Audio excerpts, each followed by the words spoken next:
You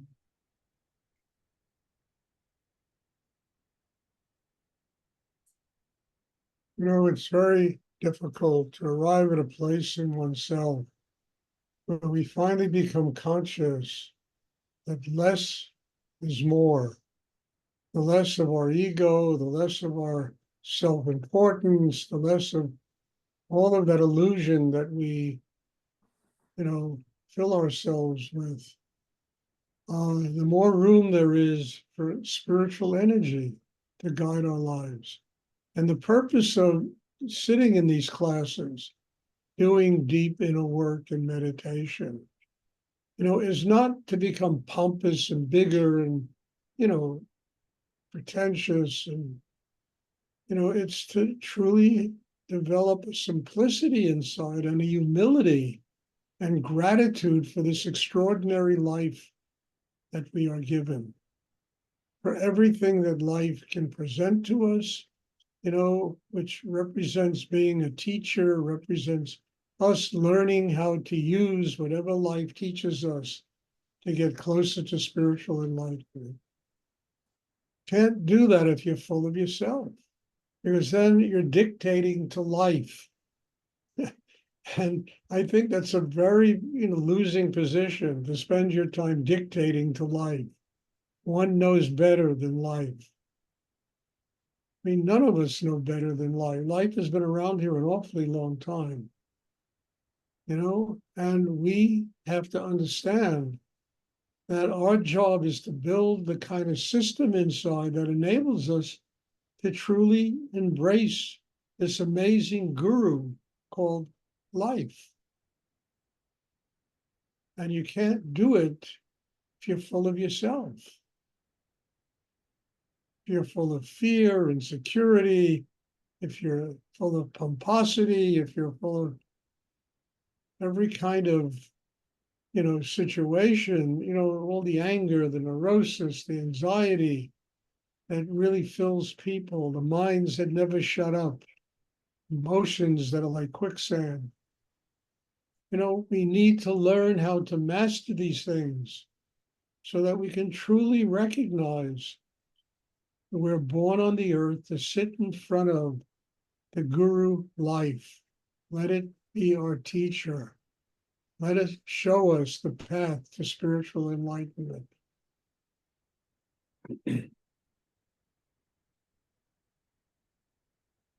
I think it's really quite an extraordinary way to live. But it takes commitment, it takes work on oneself over years to build the kind of system that I'm talking about. And all it is simplicity, humility.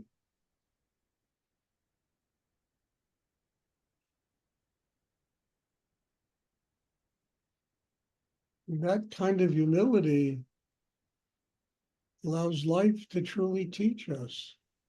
We don't know better. I mean, I remember Rudy saying that he would rather be wrong than right. At least when he's wrong, at least he can learn something and make up the difference. When he's right all the time, there's nowhere to go. You get crystallized in your rightness. You become kind of a minor league dictator, determining how not only one should live, but how everybody else should live.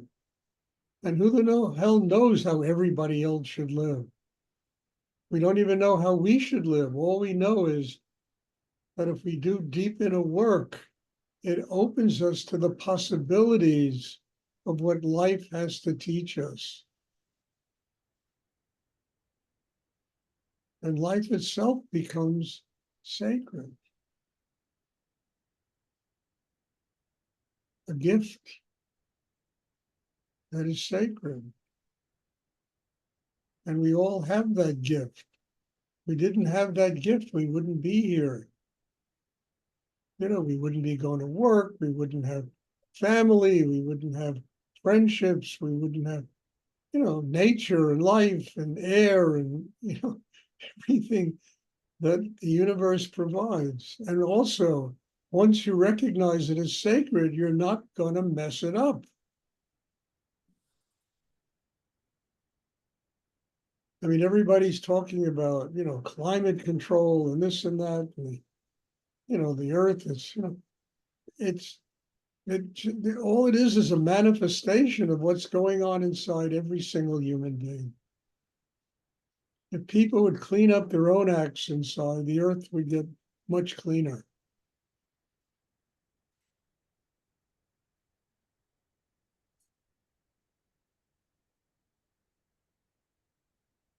But go tell that to people. And when you recognize that life is sacred, you don't want to mess it up. Why do you want to mess with what's sacred? Why do you want to tear apart, make it dirty, things that are sacred? They're precious. We treasure them. Life is precious.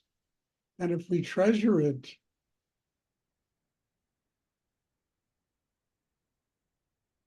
suddenly everything we see and everything we are undergoes a transformation. And we begin to see the world differently. But I wouldn't get on a soapbox and pronounce to the world that life is sacred. It's not what this is about. I would simply recognize that each and every one of us, through the practice of deep spiritual inner work, can transform ourselves to the point where we become conscious of the sacredness of life. And we begin to treat life as something precious and sacred and a treasure. And we don't mess it up.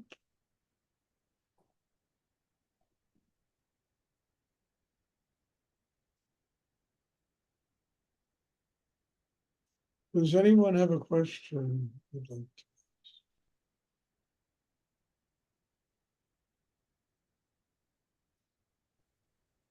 Stuart, this is Jan. Yes, sir. Could you talk about the difference between a spiritual experience and a spiritual state? Between the difference between what? Between a spiritual experience and a spiritual state. Well, look, you can smoke a joint and have a spiritual experience. Really, when I was a kid, I would smoke a joint and I'd be sitting for 2 hours in the heart of the Buddha. It really changed my life, I tell you. But I would come down, every ounce of energy was wasted. I couldn't do anything. I could barely get out of bed. I could barely function.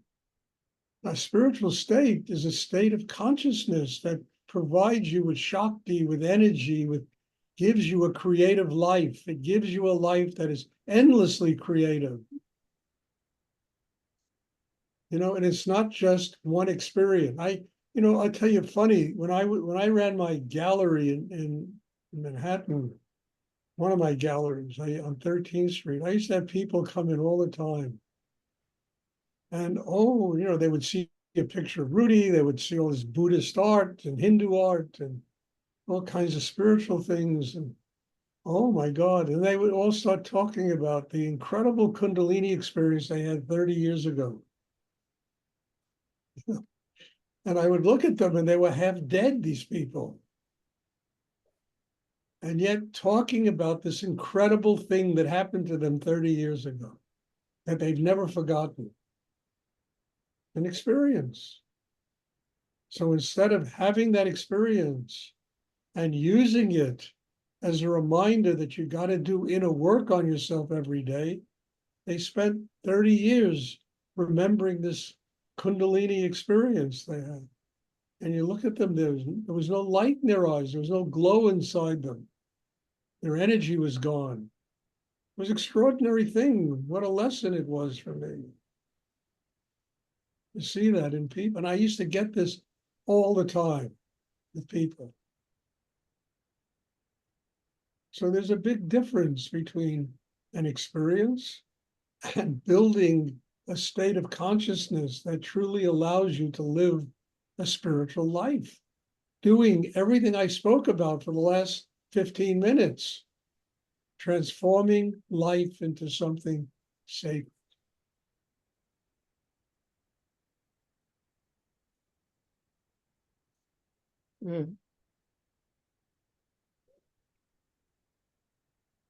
Spiritual experience is a lot of bullshit, look, my experience with these marijuana joints and LSD that I did when I was in my early 20s told me, Stuart, you got to find a way to do this without taking drugs. You got to find a way to do this and learn how to open in this kind of depth inside yourself so that you can sustain it in your daily life. And then I spent years looking for somebody like Rudy, and I finally found him, thank God, who can teach me how to do this, who was able to teach me how to do this. So it no longer was one experience sitting in the heart of the Buddha for 2 hours, but it became, hey, everything around me is the Buddha. Everything I live with is a manifestation of higher energy in the universe. And yes, I forget, but even forgetting is a reminder that I have to remember. Mhm. Forgetting isn't a negative thing. It's just telling you got to remember. You got to keep doing your inner work.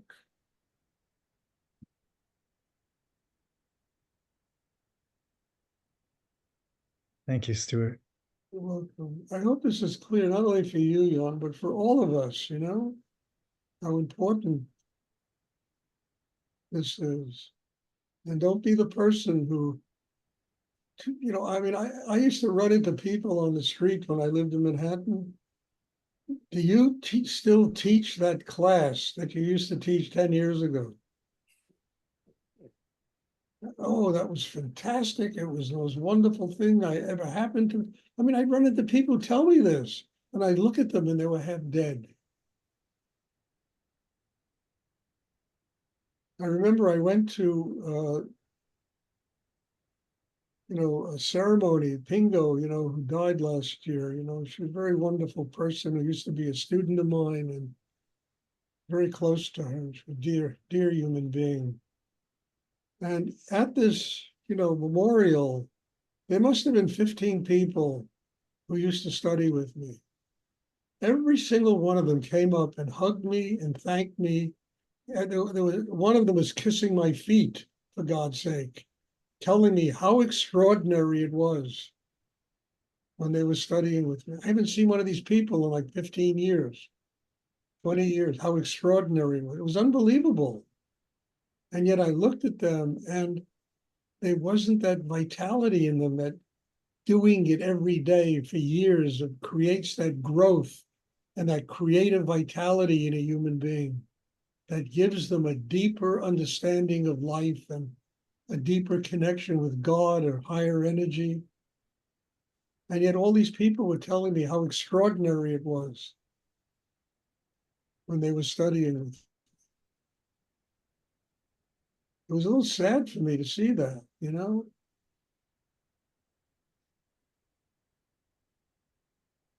I thought next day I get a phone call from someone. One person sustained the work. And that person, all of that happened for that person, who really has become a very, very good student, very good practitioner of inner work.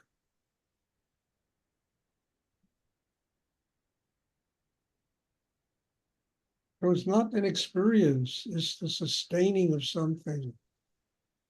And it's the building of an inner life so that one can attain a state of humility, of nothingness, of surrender, of that kind of depth inside. That happens over time. It doesn't happen because you have an idea in your life of what you think is spiritual life, where you had an experience 20 years ago.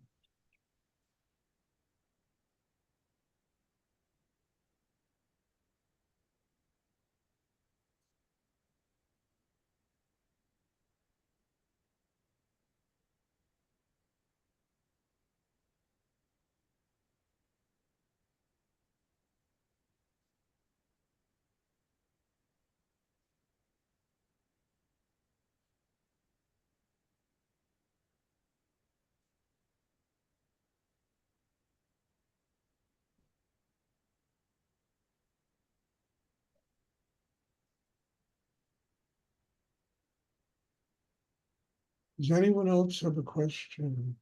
And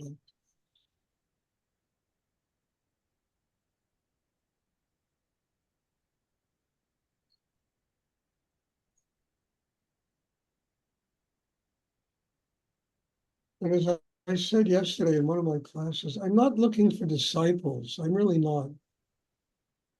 I've had enough disciples to tell you, quite frankly, having disciples is no fun. I don't want to have disciples. I just want people that want to learn how to get to God, not people bowing to me and kissing my feet and, and all that stuff that goes with having disciples. People that really want to get to God, that want a spiritual life, that want to transform this world into something sacred because they have built an inner life that is strong enough to do it.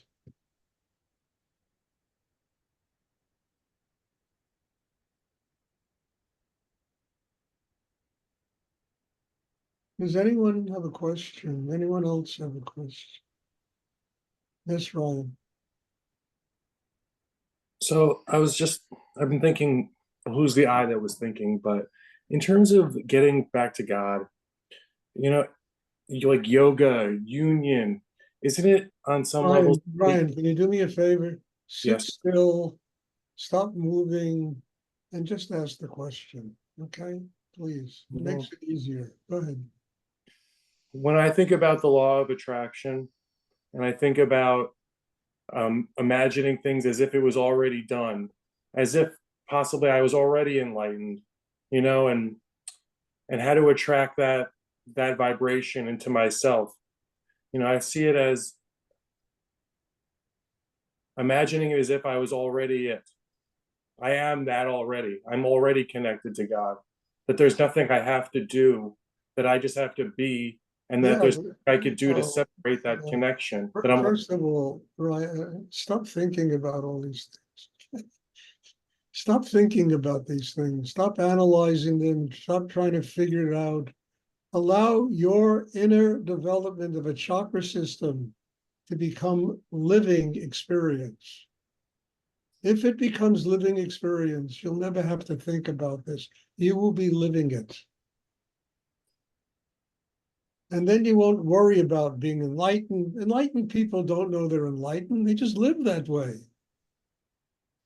Anyone who tells you they're enlightened, forget it. You run to the other side of the football field, Enlightened people just live that way. There's great, there's happiness, there's joy, there's love, there's compassion, there's simplicity. They recognize the sacredness of life and they treat life that way as living experience, not as something that you work out in your head and you think about, because you'll never do it.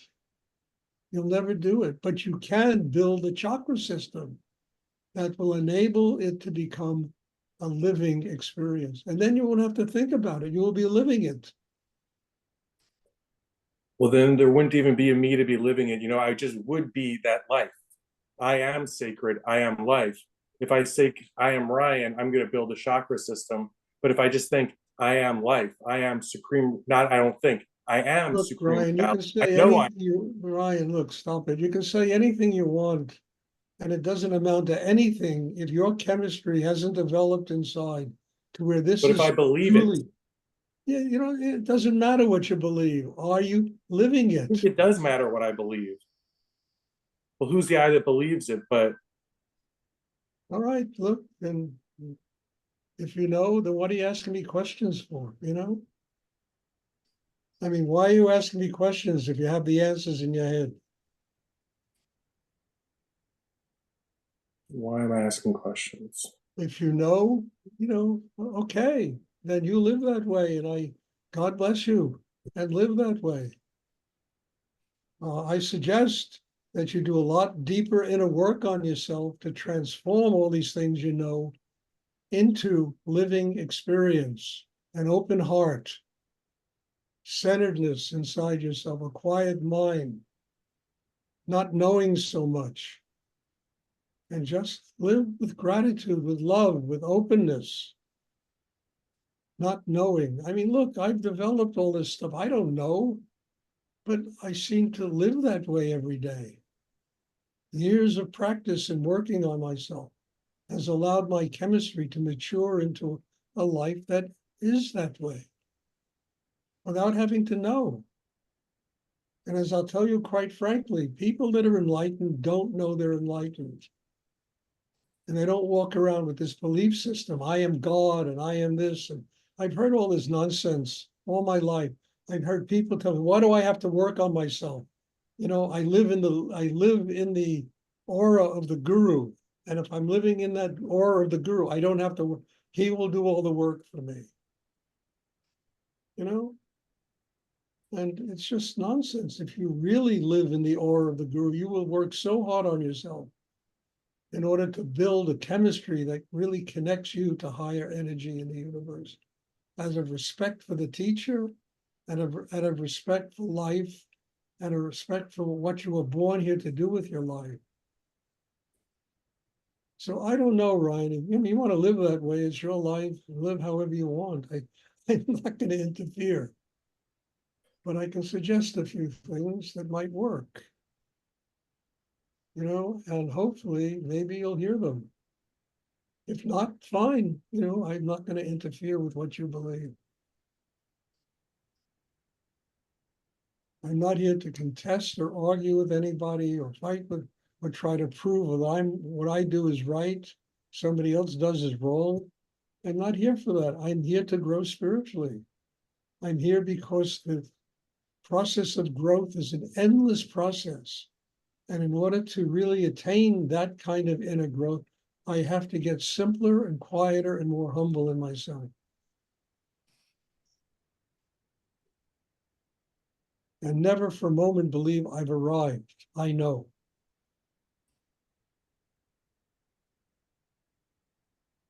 Bless you. You're welcome.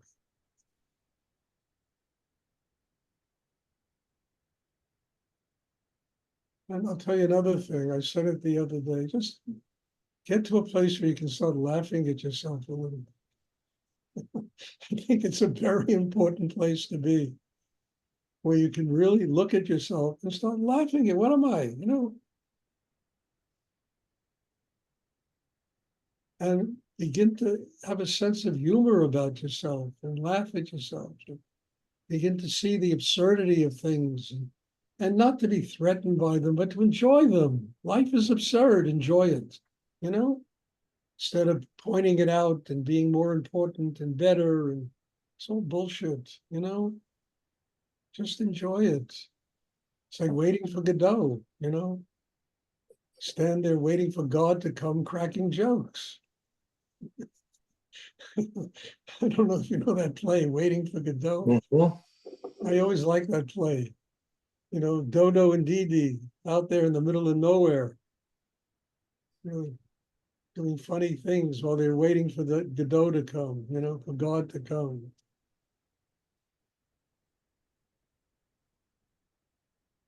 Have a sense of humor about it all, laugh at it. It's all fun, you know, and it's sacred and it's a treasure and it's simple and it's for us to enjoy and love and to live happy lives.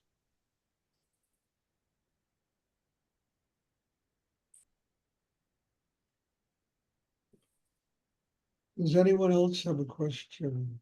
You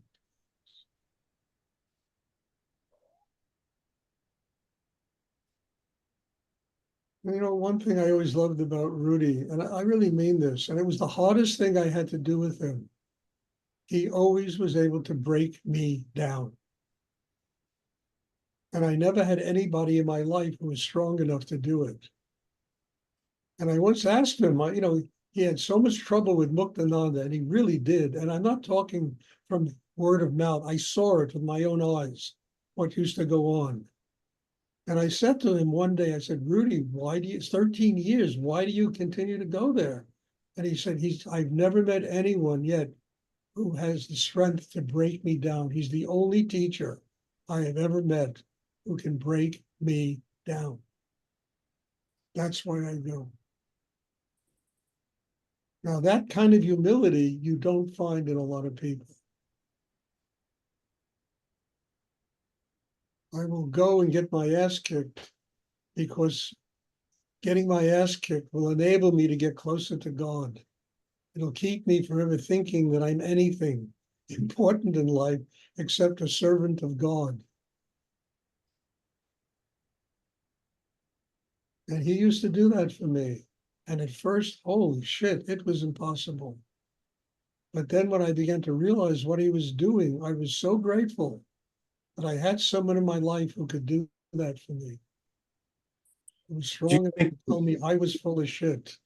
I mean, and did it with love and did it with, gratitude and love, and it was extraordinary. do you think if somebody came to kick your ass now that you would appreciate it also? Or like, do you feel Look, like, Ryan, life kicks my ass now, okay? I'm just kidding. I was joking around with you. Life kicks my ass now. It reminds me every day that I have to grow and I can never take what I do for granted. Life does it. Rudy did it, and he trained me to be able to sit in front of life and let life do it.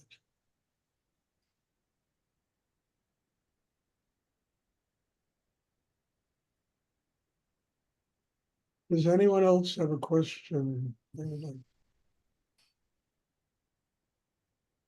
Okay, if there are no more questions, there will be meditation on Wednesday. Thank you. God bless you all.